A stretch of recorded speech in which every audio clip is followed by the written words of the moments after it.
కర్మ ఎవరిని విడిచిపెట్టదండోయ్. ఒకవేళ భగవంతుడైనా కాస్త ఎక్స్క్యూజ్ చేస్తాడు, కొంచెం కన్సెషన్ ఇస్తాడు, కొంచెం ఎగ్జంప్షన్ ఇస్తాడు. కర్మ చస్తే ఇవ్వరు. 1000 ఆవులు 1000 దూడలు ఉన్నాయి. దూడల కట్లు విప్పాం. ఏ దూడ దాని దగ్గరికి వెళ్ళి దాని తల్లి దగ్గరికి వెళ్ళి సరిగ్గా ఆగుతుంది. కర్మ కూడా అంతే. అవశ్యం అనుభోక్తవ్యం కృతం కర్మ శుభాశుభం. వండిన అన్నం తినలేకపోవచ్చు, చేసుకున్న కర్మని అనుభవించక తీరదు. చాలామంది కొన్ని అనవసర మాటలు మాట్లాడుతుంటారు.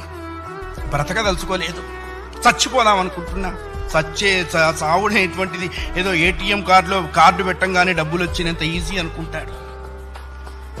నువ్వు అనుకోంగానే చచ్చిపోతే నువ్వు చేసిన కర్మ అంతా ఎవడు అనుభవిస్తాడు? కర్మానుభవం అనుభవించడం కోసమైనా అది నిన్ను బ్రతికిస్తుంది. నీ ఇండివిడ్యువల్ ఐడియాస్తో నువ్వు బ్రతకవో ధర్మశాస్త్రం చెప్పింది. Download ShareChat.